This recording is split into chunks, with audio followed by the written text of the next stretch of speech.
tratar de objetivizar la fuerza. El paciente puede consultar y decir, estoy débil, puede estar cansado, puede tener fatiga, puede estar mal dormido, no quiere hacer nada, puede estar desmotivado. Nosotros, para poder evaluar la fuerza, lo hacemos con, como vimos, contrarresistencia, evaluando la contracción muscular, evaluando indirectamente una impresión de este valor de 0 a 5. Entonces, esto se va practicando con la experiencia de evaluar la fuerza a varios pacientes y comparar. La edad será un factor, el entrenamiento será un factor. Fíjense, este es más simple. Tratar de levantarle el pulgar para tratar de evitar una impresión subjetiva. Entonces le decimos al paciente, bájame mi pulgar para ver cuánta fuerza aplica. Y ahí, si no tiene fuerza, aparece la patología. ¿Qué es debilidad? Reducción en la fuerza que puede ejercer uno o más músculos. Para tratar de que no sea subjetiva, le vamos a tratar de poner un número del 0 al 5. ¿De qué debo diferenciar la debilidad neurológica? Donde el cable, donde el músculo, donde el cable, el nervio y el músculo pueden estar enfermos. Entonces el diagnóstico diferencial, fatiga fácil. ¿Qué es la fatiga fácil? Incapacidad para mantener una actividad que sería normal para una persona en la misma edad, sexo y tamaño. Como les decía, la experiencia, la edad, el entrenamiento, me va a mí a equiparar cuánta fuerza debería ser capaz de hacer. Una persona sin entrenamiento, una persona anciana, no voy a esperar que tenga la fuerza de alguien que va habitualmente al gimnasio. Entonces, sería fácil discriminar y decir, oiga, usted tiene debilidad porque no está entrenado. Tiene debilidad porque ha entrado en sarcopenia. ¿Qué es la sarcopenia? A partir de los 30 años, si yo no entreno mis músculos comienzan a atrofiarse y a debilitarse. Hoy por hoy las guías de hipertensión, de diabetes, de colesterol, dicen que la mejor forma de controlar la presión, la diabetes y el colesterol es desarrollar masa muscular. Dice, si no vas a desarrollar masa muscular, por lo menos no entres en sarcopenia, no entres en la involución de la masa muscular. Siguiente diagnóstico diferencial. No puedo mover las manos, tengo debilidad, pero su patología no es del nervio, no es del músculo, sino articular. ¿Qué enfermedad es esta? Esta es artrosis. Artrosis. No es lo mismo. ¿Cuál es la diferencia entre artritis y artrosis? Artritis, A ver, vale. Alguien está grabando la clase, lúzcase. no, por eso no. La artrosis es el envejecimiento acelerado. Si una persona tiene artrosis porque la articulación de la rodilla aparece de 50 años cuando su edad biológica es de 40. ¿Por qué se envejeció antes? Una fractura, una lesión deportiva, una manipulación quirúrgica de la articulación. ¿Qué es la artritis? La artritis es una inflamación. La artritis reumatoide es una enfermedad inmunológica, una enfermedad autoinmune, en la que el cuerpo de la persona se destruye porque tiene anticuerpos propios contra su estructura ósea. Pues la artritis reumatoide es una enfermedad generalmente, el prototipo es una persona mujer entre los 20 a los 40 años que va a terminar destruyendo sus articulaciones si no se controla a tiempo. Entonces, artrosis es degeneración, es edad, es envejecimiento mal llevado. Artritis reumatoidea, enfermedad autoinmune. El otro diagnóstico diferencial es la pérdida sensorial. Si yo no le digo al cerebro cómo está el músculo en posición, tono, estructura, no puedo ejecutar movimiento, no puedo ejecutar fuerza. Entonces no es el nervio motor el que está enfermo, no es el músculo el que está enfermo, es la estimulación sensorial la que está enferma. Siguiente diagnóstico diferencial es la lentitud para realizar el movimiento. Esto es característico del Parkinson.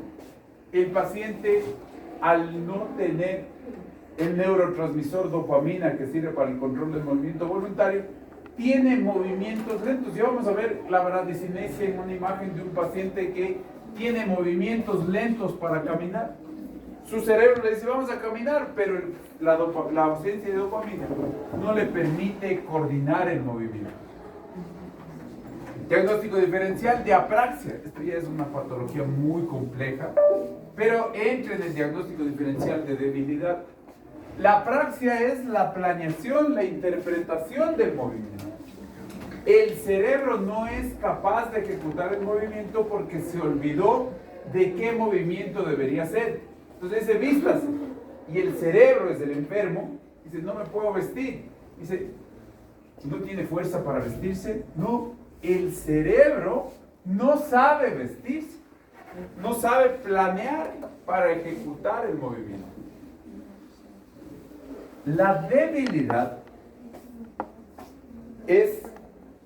debe diferenciarse de la paresia y de la parálisis. Paresia es un camino entre el movimiento normal y la parálisis, que es la ausencia de movimiento. Entonces nosotros describimos paresia cuando el paciente tiene debilidad y parálisis cuando hay cero movimiento. Esta es una parálisis facial. Cuando tenemos la parálisis completa, se le pone el sufijo plejía. Entonces nosotros vamos a utilizar la terminología de plejía para decir que hay parálisis. Ya vamos a ver cómo funcionan estos términos. La parálisis que está vinculada a la odontología, de acuerdo a la neurología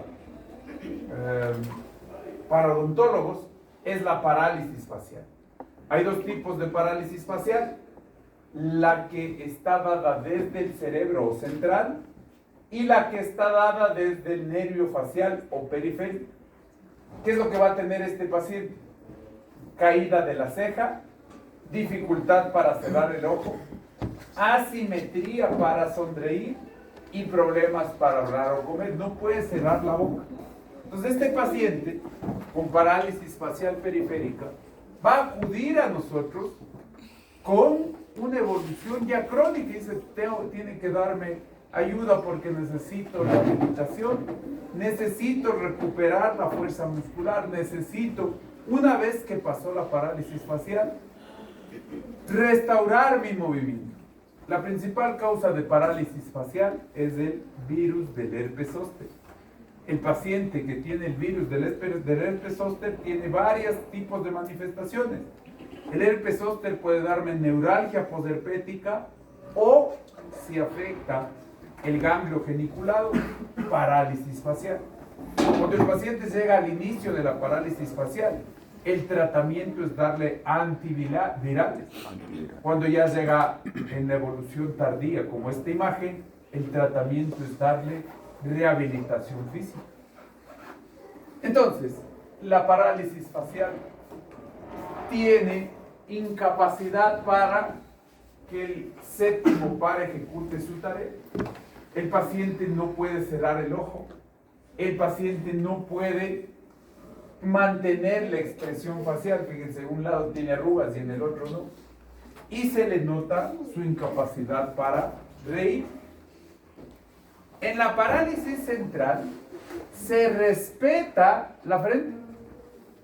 En la parálisis de la cara, a partir de la motoneurona superior, se respeta la frente. Y ese es el diagnóstico diferencial entre central y periférica. ¿Cuál es la común? ¿Cuál es el caballo? ¿Cuál es la frecuente? ¿Cuál es la prevalente? La periférica. Aquí yo hice una tabla para diferenciar las dos. Esta es la central, en el sistema nervioso, en la corteza motora. La periférica, en el nervio facial. La afectación de la frente en el central no se afecta, la diferencia clave. En la periférica se afecta y no puede arrugar la frente como signo de expresión. Afectación facial, la mitad inferior de la cara, la periférica, la hemicara afectada.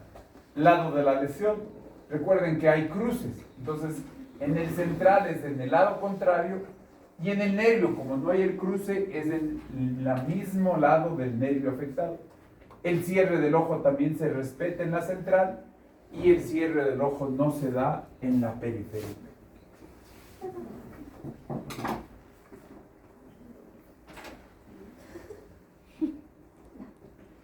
¿Ya? En el sellado labial que nos interesa a nosotros, periférico no puede sellar la boca. Causa frecuente, infecciones del virus del herpes, se llama parálisis facial de Bell. El inicio del cuadro es agudo. El paciente ha consultado al odontólogo porque siente amortiguamiento, porque siente dolor, que es el inicio de la manifestación del herpes zóster. No tiene signos adicionales. En la central puede afectarse brazo, pierna. En odontología, ¿cuál es el riesgo de la parálisis facial periférica?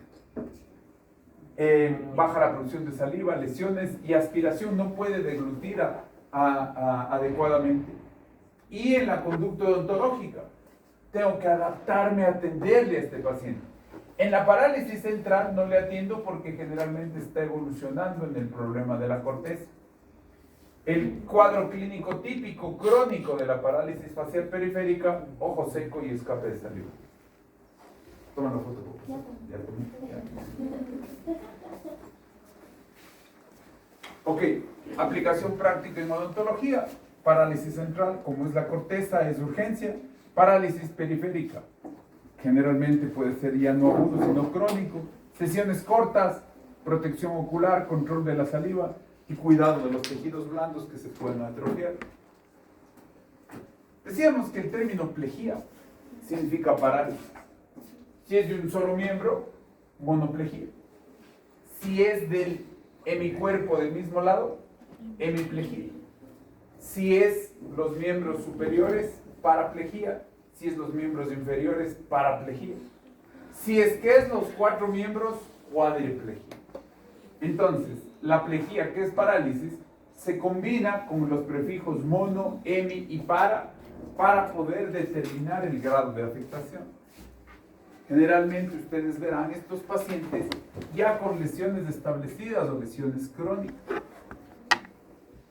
La distribución de la debilidad es útil para el diagnóstico diferencial. Entonces, nosotros tenemos que diferenciar entre debilidad distal o debilidad proximal, los términos del plano anatómico. Distal, la mano; proximal, el brazo. Y aquí viene la diferencia, un poco solo por cultura general, no nos vamos a meter en esto. La central es la neurona motora superior, la que nace de la corteza a la médula, afecta a los músculos extensores y abductores. Y la inferior depende de la raíz nerviosa afectada y afecta el músculo específico de la terminación final de la inervación. El libro nos presenta esta tabla. Para mí lo importante es que usted sepa que esto es generalizado, esto es localizado, y esto es cuando no está enfermo el nervio, sino el músculo. Fíjense, a mí me llama la atención, como debilidad es subjetivo, como debilidad está asociado a muchos diagnósticos diferenciales, nos dice que incluso por los problemas emocionales, recuerden que estamos viviendo una epidemia de enfermedad de salud mental, hay una debilidad psicógena, una falta de motivación para hacer las cosas. Entonces, cuando yo tenga debilidad, ¿es el nervio, es el músculo o es emocional? Entonces hay una debilidad psicógena. ¿Cuál es la diferencia entre superior e inferior?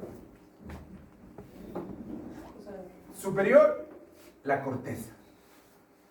Inferior, la médula espinal. Superior, como la parálisis facial, un problema serio, un problema grave, un problema que está evolucionando. Inferior, el nervio facial. Y a la parte final de las ramificaciones terminales sobre blancos anatómicos específicos. Solo por cultura general, te digo que cuando es la corteza, el tono, ya vamos a ver lo que es el tono, es espástico, rígido, y cuando es la inferior es disminuido. No vamos a llegar a ese detalle, solo saber que la una es la corteza y la otra es la médula espinal. ¿Qué es el tono? El tono es la capacidad del nervio y el músculo de estar en un sistema pro-contracción muscular. Esta mano yo le sostengo haciendo que venza la gravedad, y el tono hace que la postura se mantenga hacia arriba. Aquí pierde el tono, no tiene capacidad para vencer la gravedad, no tiene el arranque de la contracción muscular. El tono es la postura. Vamos a un ejemplo más fácil de ver. Este niño está atónico. Este niño tiene una enfermedad neurológica y no puede vencer la gravedad. Se chorrea. Miren cómo la cabeza en el tono normal debería acompañar la elevación del cuerpo. Este es hipotonía. Lo contrario, la hipertonía es la rigidez. La rigidez en el paciente, que lo van a ver por su prevalencia, es en el Parkinson. Entonces, está tan rígido el movimiento, el tono está hiperextendido, hiperactivado. Yo le quiero mover la mano y se mueve como que fuera un engranaje. Este signo del Parkinson se llama el signo de la rueda dentada. Se mueve poco a poco y muy difícil, y se mueve como que estuviera trabada la articulación. Resumen de lo que diseñaba yo para neurología, para odontología. Debilidad versus parálisis. Debilidad es disminución de la fuerza o paresia, y parálisis, ausencia de movimiento. Distribución del déficit: hemiparesia, paraparesia, tetraparesia, monoparesia, o hemiplegia, paraplegia, tetraplegia, monoplegia. Lo que yo debo diferenciar en el paciente de cualquier motivo consulta neurológico es del inicio del cuadro. Súbito, inicial, es alarma, generalmente la neurona motora superior. Progresivo, crónico, y el paciente tiene diagnóstico y acude con las secuelas de la enfermedad. Esto es lo que te decía, la visión general. La neurona motora superior es de espasticidad, hipertonía. La neurona motora inferior, flacidez, hipotonía. Significado clínico: lo que yo debo diferenciar si es agudo o crónico, porque al crónico, por más que tenga el antecedente, yo le puedo brindar atención. Generalmente la función neurológica que se pierda no se va a recuperar inmediatamente, y el paciente va a necesitar reinstaurar su vida normal con el déficit y secuela neurológica. Parálisis facial: dificultad para el sellado labial, control de saliva, riesgo de lesiones. Esta no nos vamos a saltar, ya esto es muy neurológico. En trastornos neuromusculares, cultura general, ¿qué es la miastenia gravis? Es una enfermedad en la que el músculo se fatiga muy rápido y es incapaz de realizar movimiento. ¿Qué debe hacer el odontólogo? Paciente con miastenia gravis: tratar de hacer sesiones cortas. Signos de alarma para el neurólogo: como decíamos, la puerta de entrada del triaje, debilidad súbita progresiva, alteración del habla o del estado de alerta, remitir urgencias. Rol del odontólogo: reconocer y remitir adecuadamente, adaptar el tratamiento para las enfermedades crónicas con secuelas, y trabajar en equipo y derivar a especialistas específicos. ¿Qué no le corresponde al odontólogo? El diagnóstico. ¿Qué no le corresponde? Los exámenes de imagen, los exámenes complementarios. Un poco para su cultura general, entiendo que lo deben conocer. La escala de Glasgow nos ayuda a informarnos. La escala de Glasgow nos ayuda a transmitir información del estado neurológico. ¿Conoces la escala de Glasgow? La escala de Glasgow tiene una validez de transmisión de información de cómo yo le recibo a un paciente neurológicamente en la atención generalmente prehospitalaria, y cómo va a evolucionar cuando ya le evalúe el neurólogo. Entonces, para nosotros comunicarnos con el sistema de salud, hacemos una valoración básica y simple, que es la escala de Glasgow. Compara tres cosas: la apertura ocular, la comunicación verbal y la respuesta motor. El Glasgow normal es 6, 5, 4 por lo tanto 15 puntos. El coma, el peor Glasgow, no tiene respuesta motora, no tiene respuesta verbal, no abre los ojos, 3 puntos. Entonces el peor Glasgow de todos es 3. Eso ya el neurólogo y el médico dice está en coma. Entonces ustedes cuando hacen la referencia al 911 le ayudan mucho al decirle cuánto Glasgow tiene un paciente. Si tuviera 15, le dices evalúas la apertura ocular. ¿Es espontánea la apertura ocular? 4. La respuesta verbal está orientado, 5. Obedece órdenes correctamente, deme la mano, 6, 15. Si el paciente está confuso, baja un punto, baja 14. Si el lenguaje es inapropiado, baja otro punto. Si es incomprensible, otro punto. Si no puede hablar, un punto. Si los ojos se abren ante un estímulo doloroso, 2 puntos. Si no puede abrir, un punto. Si abre a la petición mía, 3 puntos. Y la respuesta motora. Obedece órdenes, localiza estímulos dolorosos, responde al estímulo doloroso pero no lo localiza, respuesta con flexión, respuesta con extensión, ausencia de respuesta motora. Entonces ustedes han visto, cuando una persona está en coma, se le estimula el esternón, es un punto doloroso.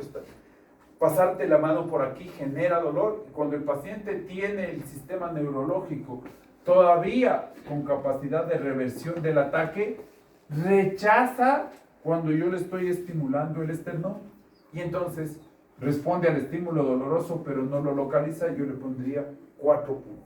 Entonces, importante para ustedes, el Glasgow es un valor, es una expresión de la actividad neurológica que me mezcla lo ocular, lo verbal y lo motor. Este es el Parkinson, generalmente expresado por un movimiento involuntario. Se genera también por ausencia de dopamina. Así como la dependencia es dopamina, en el núcleo accumbens es para la dopamina, la dependencia, la adicción.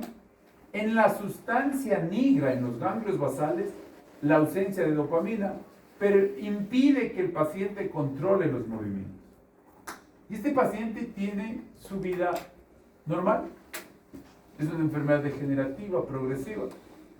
Esta es una propaganda de la cuchara, ¿no? Fíjense con la cuchara normal. No puede comer. Con la cuchara diseñada con ese agarre, si bien hay temblor, puede controlar mejor la alimentación.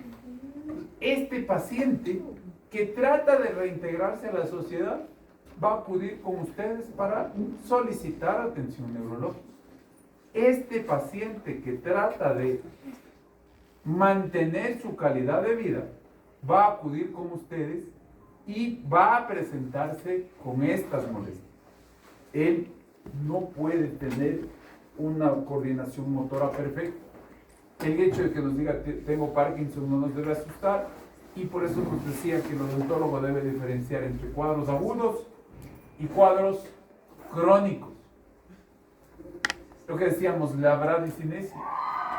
Este señor tiene Parkinson. Su cerebro está intacto para ordenar el movimiento. Y en su cerebro él dice, voy a caminar. En su cerebro dice, yo debo dar un paso tras otro. Pero al no tener dopamina, se desarrolla la bradicinesia.